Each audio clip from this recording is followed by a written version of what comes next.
Hello everybody, welcome back. Graham here. So,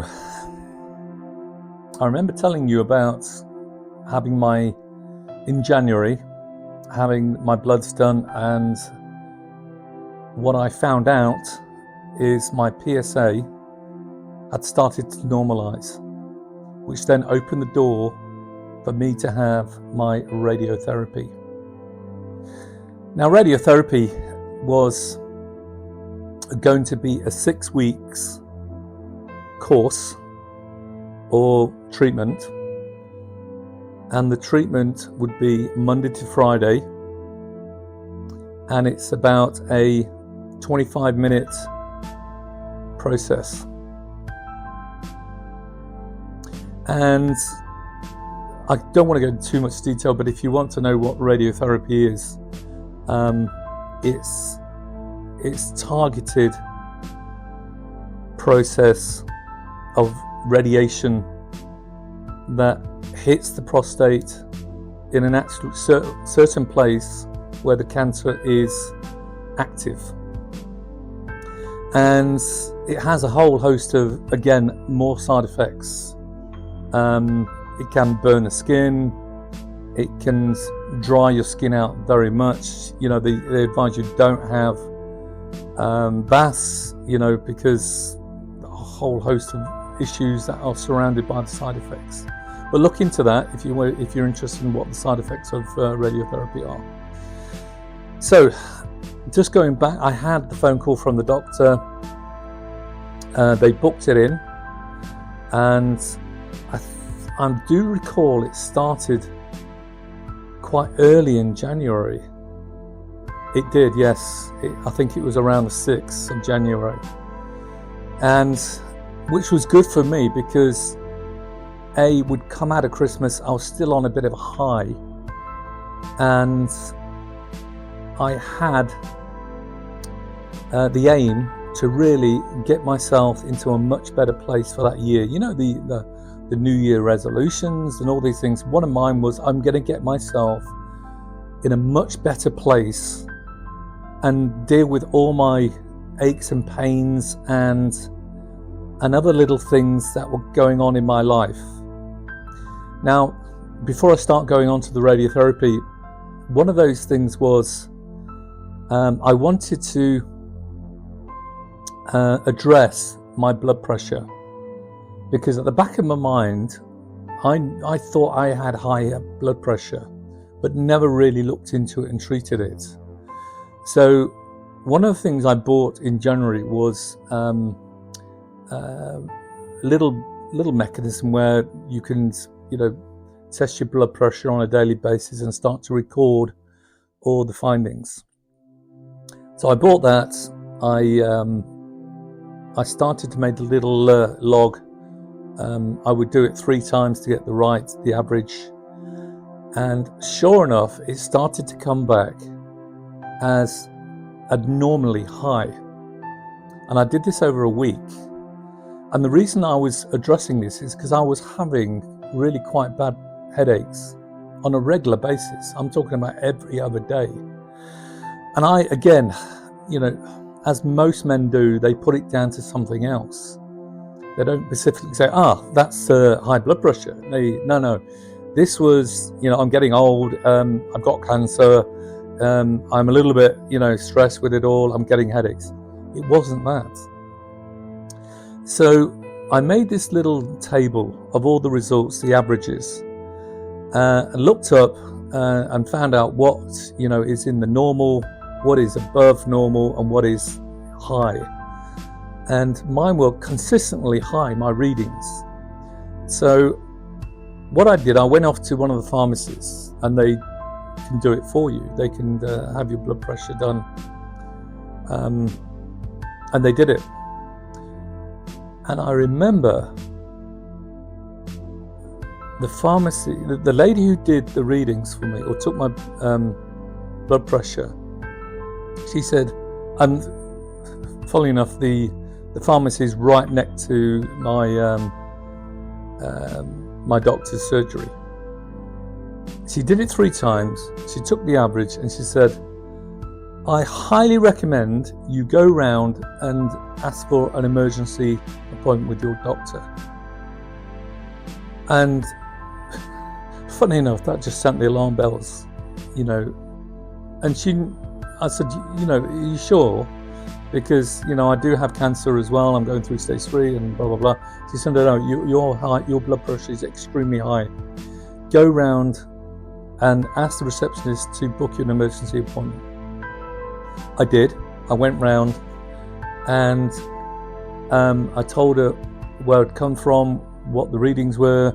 She printed off a reading, the pharmacist.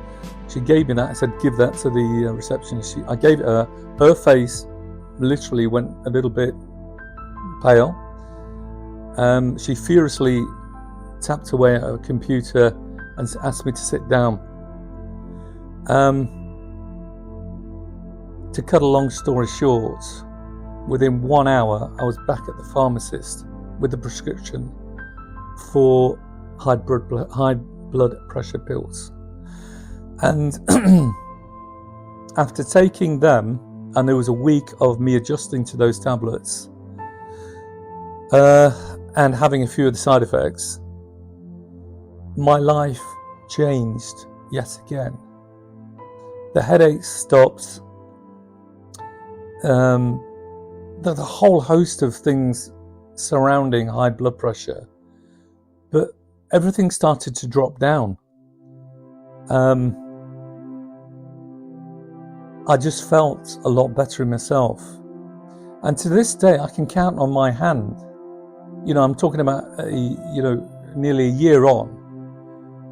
I've been on these tablets, and I can tell you, my life has changed.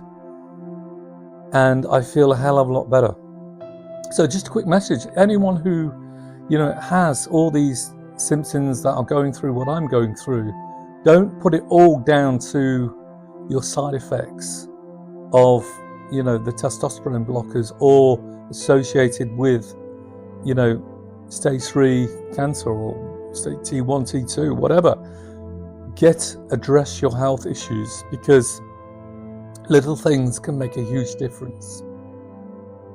Anyway, I had a conversation with the doctor about the radiotherapy. A whole load of leaflets came through, a whole load of information telling me about what I was going to go through. And took a few days to digest it, and then the appointments came through.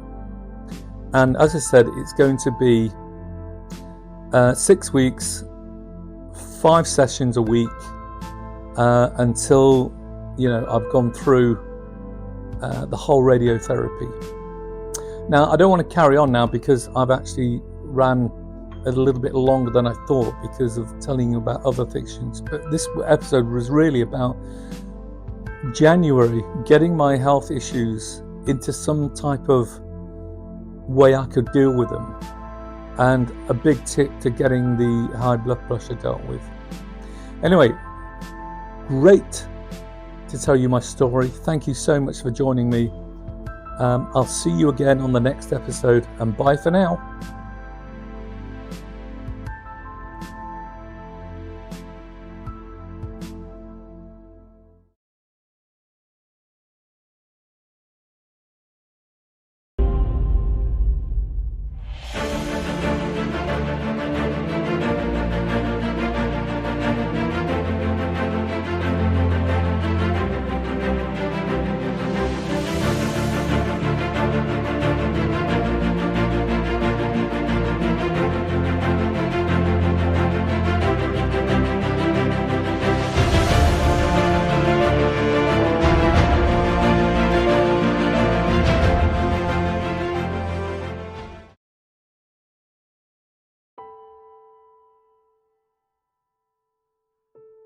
Hello everybody, welcome back.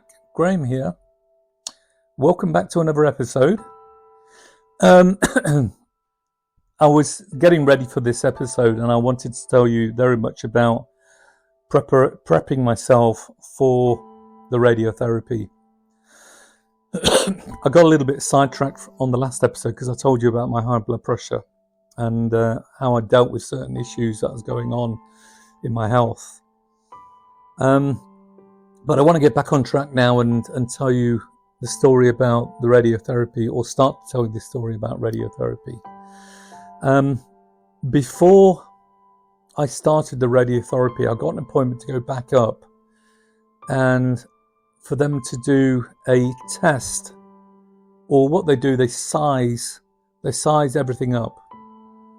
So you go up, have a scan, and the scan actually sizes your prostate, identifies the area where the prostate has cancer, and it measures everything and sizes everything, and then they obviously put that into the data to allow, when you go for your radiotherapy, they can pick up that data and that targeted area, and then the radiotherapy, or should I say the radioactive, the radiation can actually be targeted to that area. So I went up and had my scan. They sized it all up. It was successful, because not everyone is successful apparently. And I was given all the information I needed in preparing for my 6-week, 5-a-week dosage of radiation. A couple of things they give you. You have to have a clear, you have to make sure that your bowel is, you've had a bowel movement, it's clear. You have to have at least a litre of water before you actually have your session every day. So it provokes a few happy memories about this. You have to prepare, because if you empty your bladder before you have your dose of radiation, your bladder is then empty, and then obviously there can be other complications. So bear in mind, you have to have a bowel movement in the morning. You have to have a litre of water prior to going in to having your session. And a lot of men found that difficulty. There was a difficulty attached to all of that. Even I fell foul on one session. I just couldn't hold, my bladder just couldn't hold the water. I booked all my appointments for early morning, purely because my routine is, when we get up, I take my wife off to work. We have breakfast. I do the packed foods for Morgan. I take him off to school. And then the intention was for me to then travel up to the hospital and have my radiotherapy. So you have to get yourself into a very regimental frame of mind. And I found it quite easy, although I fell foul of having to I emptied my bladder many times up at the hospital and had to furiously start drinking water. Going up to the hospital in the morning was no problem. I didn't have any worries. I didn't have any fears. I met some lovely people up there, all having the same, although at different stages through their radiotherapy. And I had several conversations on a morning with these people. I must say, all very much a lot older than me. I was always the youngest when in this waiting room. Very nice. It was really nice. It was a big seating area, and there was probably about a good dozen of us, all scheduled in, for half an hour sessions, and had a bit of time to have a chat with the people before me or just after me. And it was more or less the same people.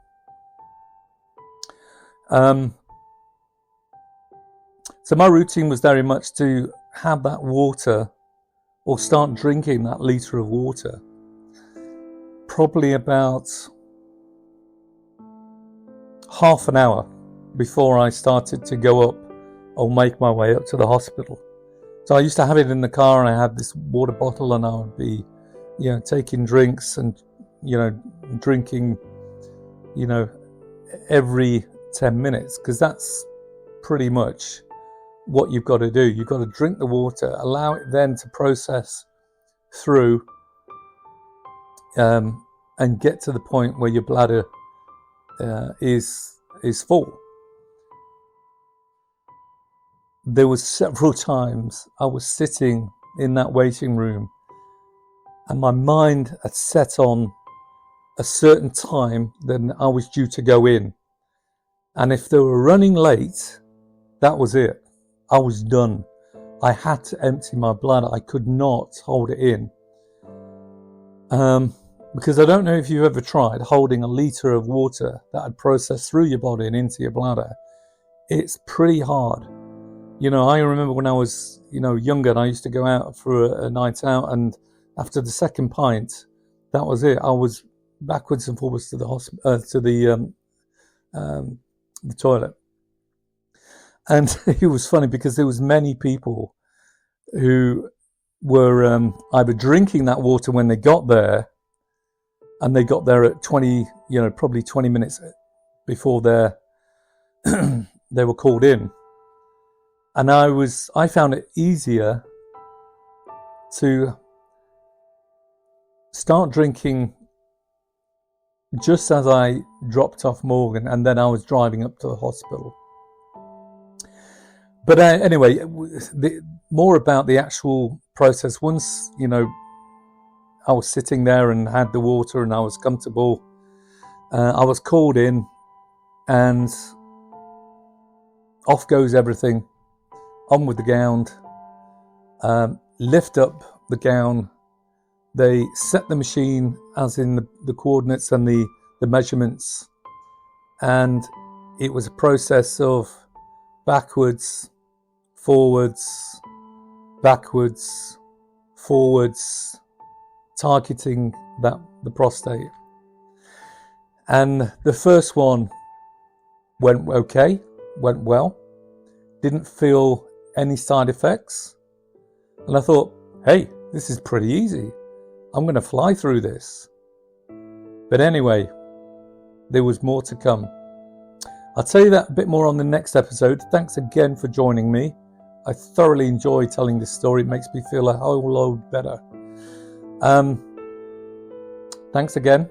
See you next time, and bye for now. Bye.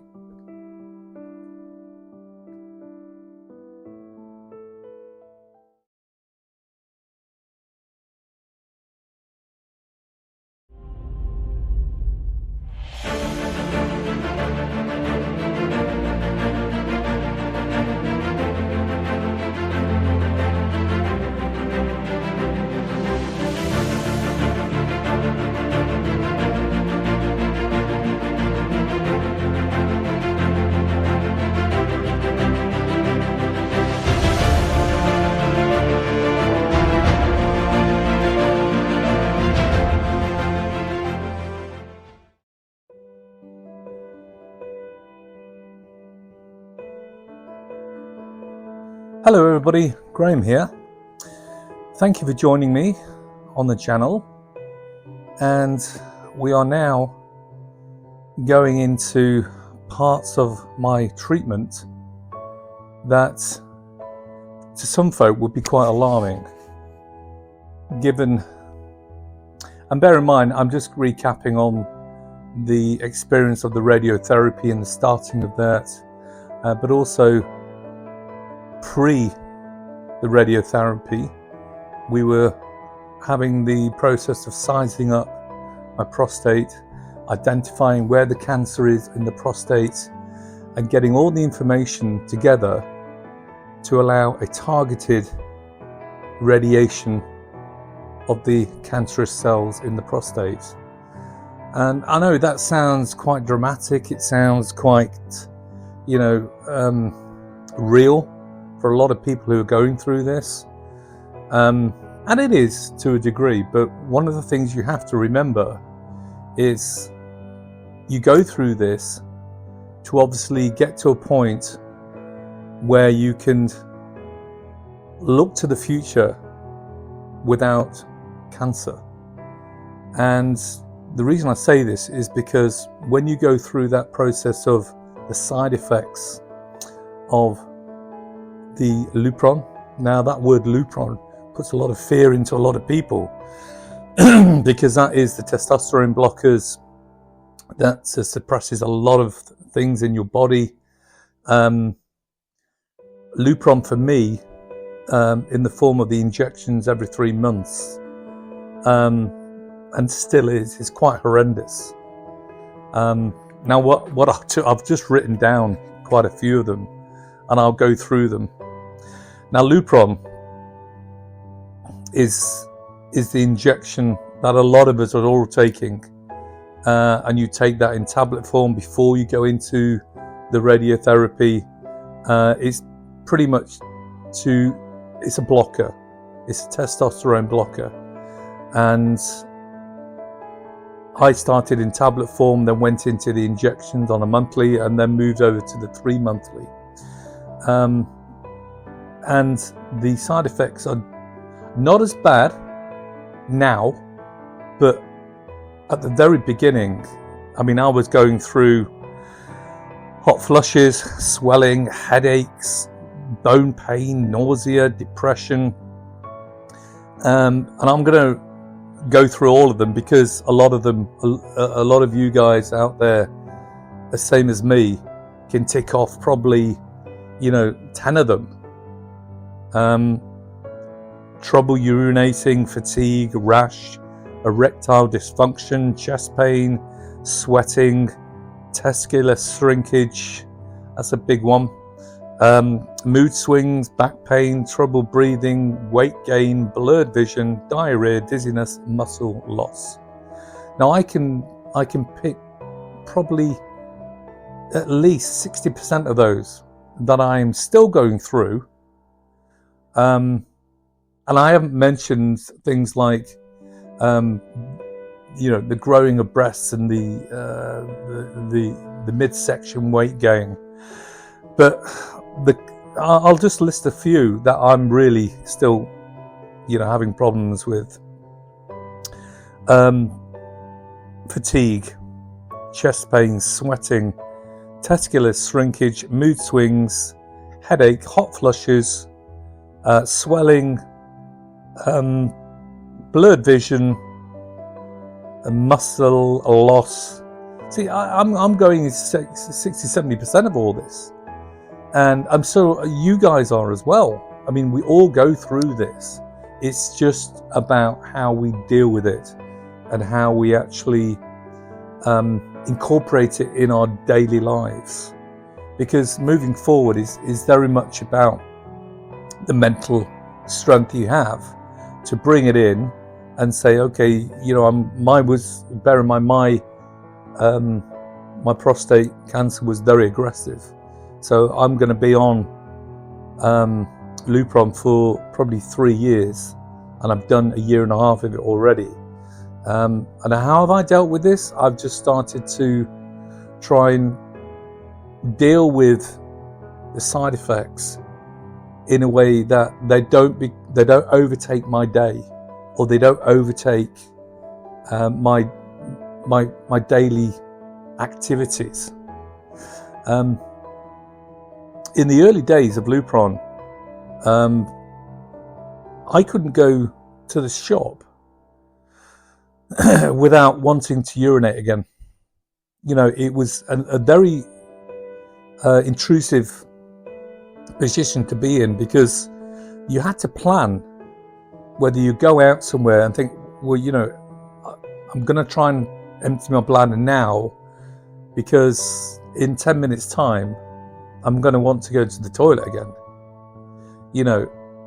Little things that happen in your day based on these side effects is very, very intrusive. sleep. I can't even remember the last time I had a full 6, 7, 8 hours sleep, without waking up 3 times in the night, drenched in sweat, the pillow literally, soddened. It's little things like that I'm now getting used to, and think, well, okay, another month or another 3 months has ticked off, and I tell you, when it comes to the coming up to the time of the quarterly injection, I do literally at that time start to feel normal a little bit, because obviously it starts to wear off over the 3 months course, and then I get that injection and boom, it all back. Within a week I'm absolutely full of the side effects of it again. And one of the reasons I'm doing all these videos, and I had some brilliant feedback, a guy not so long ago, Joseph, he came back to me and said, "Graham, I'm going through exactly the same things." He had different side effects at different times, but again, stage 3 aggressive cancer. And I think he was in the early stages. I'm a year and a half now past, and I'm just going back and telling you stories and experiences and telling you about my feelings and how I dealt with them. So I'm always talking, post this or post that, or pre this or pre that. But it gives you an insight of what's happening to me and others. 1 in 8 men, come on, go through some form of prostate cancer.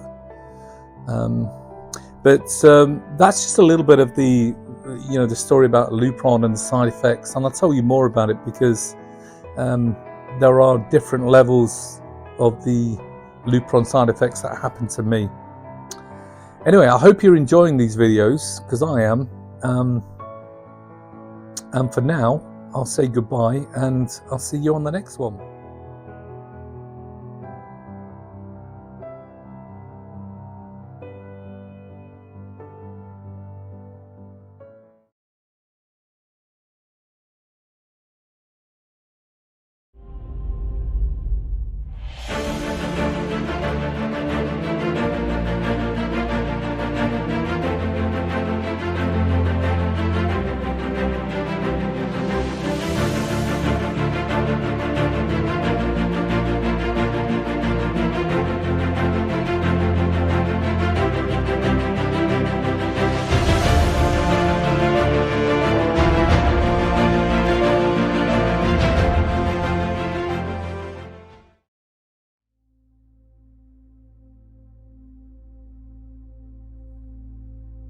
Hello everybody, welcome back. Graham here.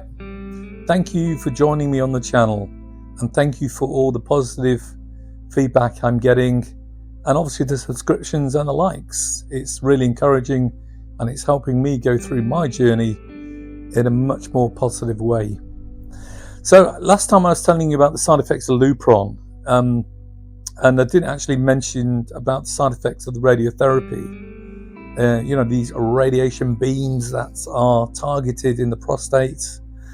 And obviously when I had mine, they sat me down and they told me about, what these side effects will be and what you can experience. Now, I think I had 24 sessions of radiation targeted in the prostate. Now, I can't tell you if they increased it or decreased the level of the radiation. I don't know. It just pretty much felt like the same to me every time I laid on that table. But they did tell me, you will have skin changes, you'll have blood in the urine, hair loss or hair thinning. I know this is all great because it kills the cancerous cells in the prostate. But the alarming thing is, they tell you the erectile dysfunction. Are you having erection? Sorry, they stopped a long time ago when I started the Lupron. memory, concentration problems, headaches, blurry visions, all these things is based on that, the radiation that your body is taking in. Now, let me know if you're going through these things at the, or you've had them. Put some comments in there. Let's share our experience, and I'm gladly, I know I'm telling you here, but I'm always a good listener, and I'll, if you're in the early stages, I'm a year and a half after, so I can always tell you how I dealt with them, whether it's the relationship with your kids, whether it's the relationship with your wife. How do you take prostate cancer, living with it, and take it into your work? If people are still working and going through the prostate cancer stage, it must be horrendous for you guys. I'm not saying I'm a unique figure in what I go through. We all go through similar stages of this, and we deal with it in a different way. I'm just telling you how I positively incorporate it in my daily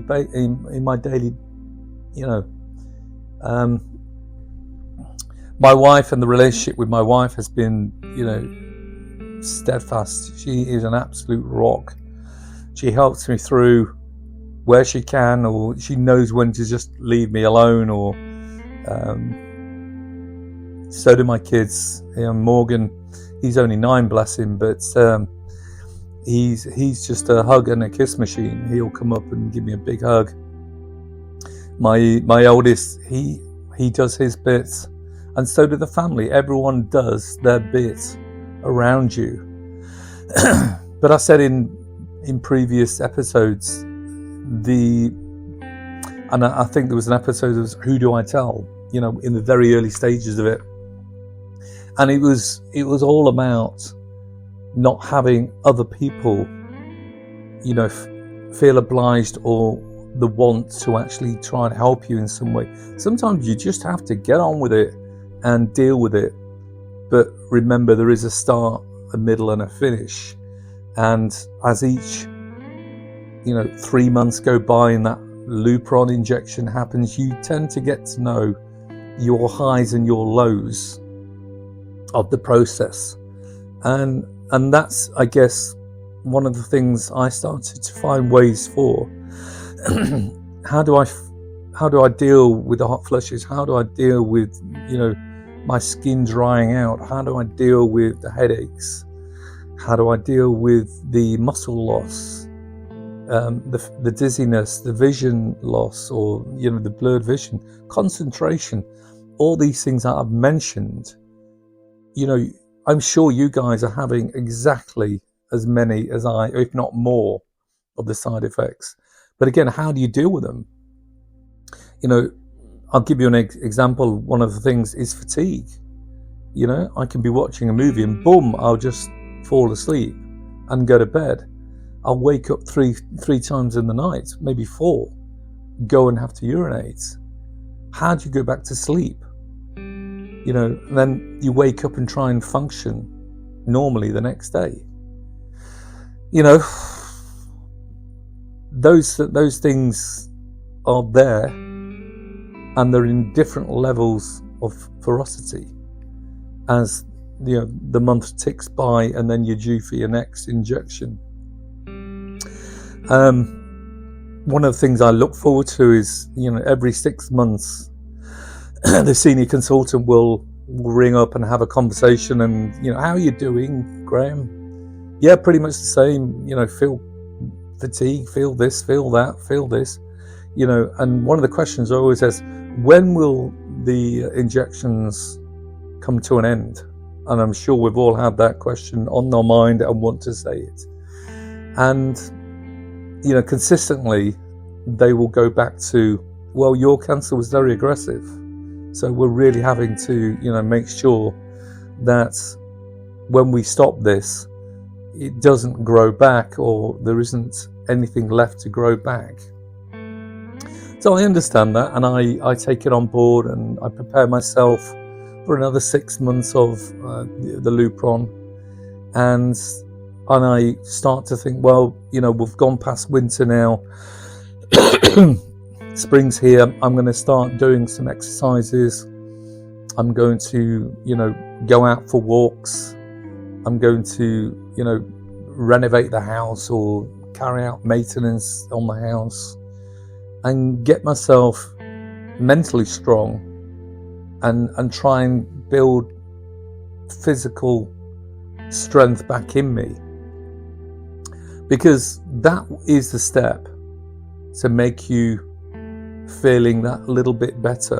And it's you break it down into little steps, and you find a little bit of energy here and you find a little bit of energy there, and you'll start to feel better, and then boom, it will drop you back down and you'll absolutely be slaughtered for a few days. And that's what I found. You can manage to do little bits. Now, as you know, the channel, we have 3 separate parts to the channel. I do a lot of the cooking side, and that keeps me busy and it motivates me, and I really just like doing it. And then there's a poem side where I do like a 1 minute 30 poem, and it's incorporating what I've gone through the whole process of the start, the middle, and where I am now. And it's telling me that journey, or it's telling a journey through, read some of them. They're really quite good. I enjoy them anyway. And I tend to find a lot of people, they can't manage 10 minutes. They can manage a couple of minutes and they'll listen and watch and like. But that was just something I wanted to add on to it all. So if you like those, give it a thumbs up and let me know in some of the comments. So going back with the Lupron, and I know I'm going on about this, but it is such a big part of your treatment plan, and also the recovery stage.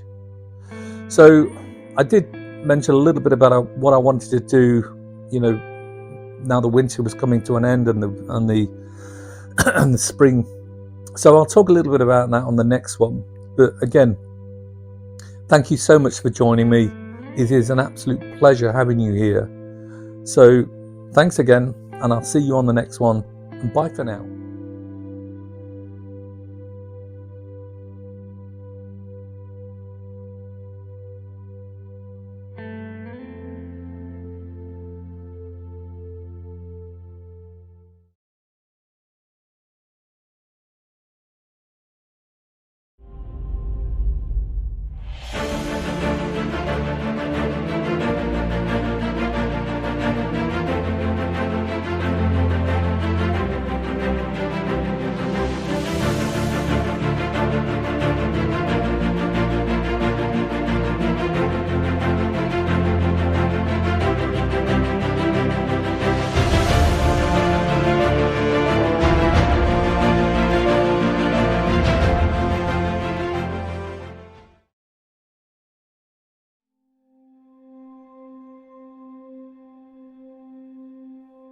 Hello everybody, Graham here. Thank you for joining me on the channel. And here we go again.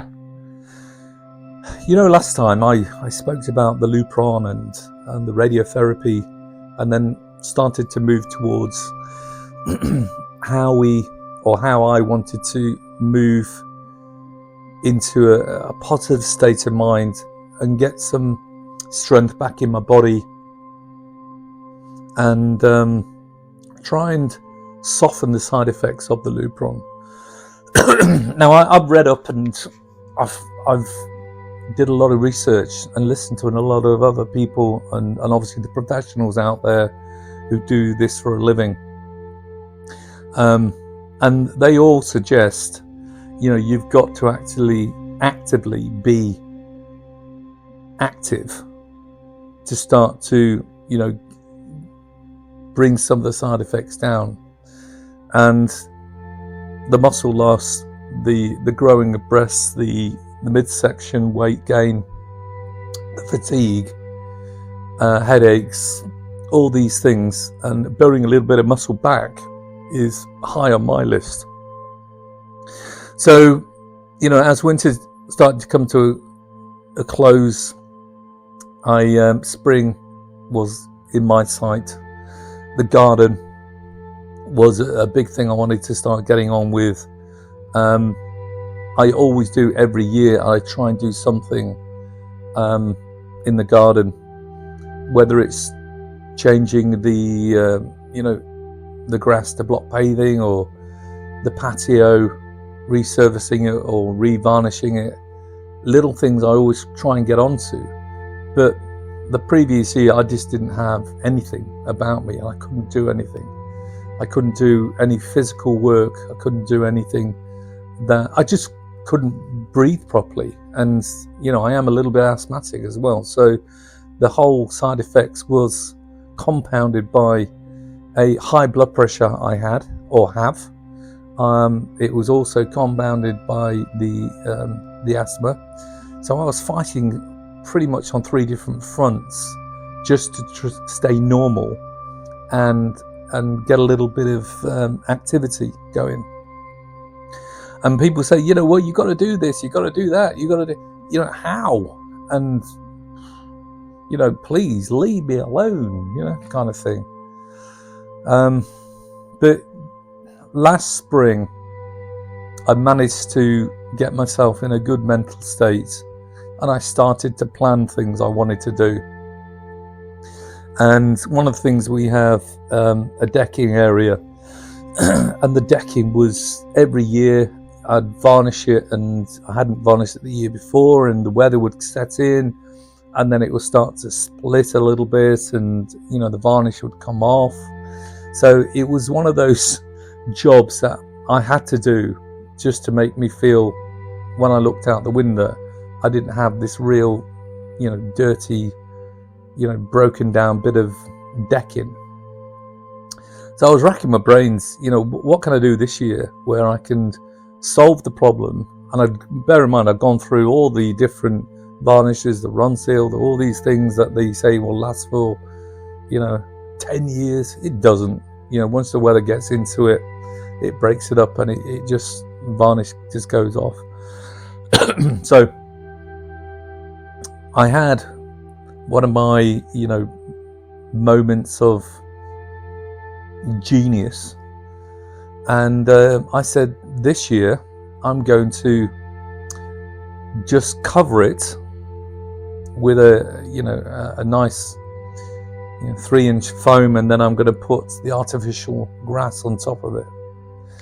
And it's quite a big decking area, and I priced it all up and bought it, and it sat on the side of the house for a good 4 weeks for me to get myself into that position where I thought, right, we've got a good day, the sun is shining, I can face it, I'm going to get up early, I'm going to do it all, and I'm jet wash it down, clean it all off, lay down the foam, and then put the artificial grass, cut it all to size, then nail it all in, seal it all off, and boom. And that terrifies you.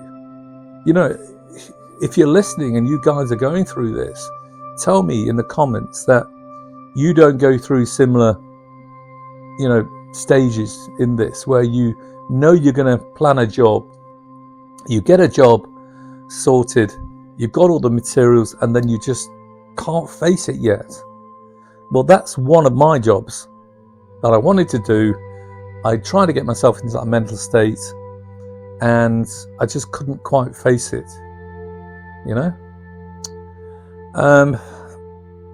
You're probably asking, well, did you get on and do it?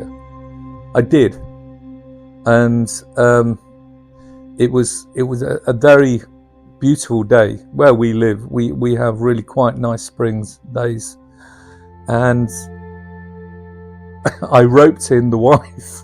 I roped in my oldest son. He was home for Easter, and the little one, and we all got on and did little jobs, and we got it cut, we got it down, we got it trimmed, we got it nailed in, and it did look great. and it's still to this day, it's looking good. But I literally couldn't physically move that night, and the next couple of days I was gone. I don't know what it was. I've lost so much lost so much strength in my muscles, and my muscle is wasted. And whether it's the extra weight I'm carrying, or it's just being on my hands and knees crawling around, I just couldn't. I was wasted. I mean, I was in so much physical pain. I had to take, quite a high dosage of codeine for a couple of days. And that's reality. That is the reality of your treatment plan, and the killing off of the cancerous cells, the rebuilding of the cells, the healthy cells, and having the side effects of the Lupron. And please, let me know some of your stories. And that's just one job. It took no more than like 3 hours, but it put me down for a couple of days. Another one I did in the spring was to put up a nice canopy over the kitchen window, because we have really extreme sunlight coming in the kitchen in the morning, until the sun starts to move around. I'll tell you that story a little bit, on another time. But again, that had to be planned, and I know the drilling into the wall had to be done. Everything had to be sized up, measured up, and the thought of it, again, and we bought the canopy, and we had to put it together, and that was, I do remember, that was a hot day, and that was a good couple of hours putting it together, and that's before we even had to mount it on the wall. Again, I had to rope the wife into doing it with me, and bless her, she got a bit of a sharp tongue that day, and she it was a bit of banter, but it was. I did apologise afterwards. But these things is all a part of trying to stay active, trying to get out there. I know a lot of people go out and just say, well, I walk, I do this, I do that. I sadly struggle with my ankles, and I did some pretty bad damage to that, and that went through a whole healing process. It took about, a good 8 months to heal. But that is definitely on the list, and I'm making a list now for when, we're getting to that nice warm weather again, or a little bit away from the spring and more into warm weather. I'm going to do that, and I hope you guys are now planning how your recovery and how you can assist your recovery, because that's the only way forward, I think. Anyway, it's great talking to you, and I've got a great episode next one. Please join me, and I'll see you on the other one. Bye for now.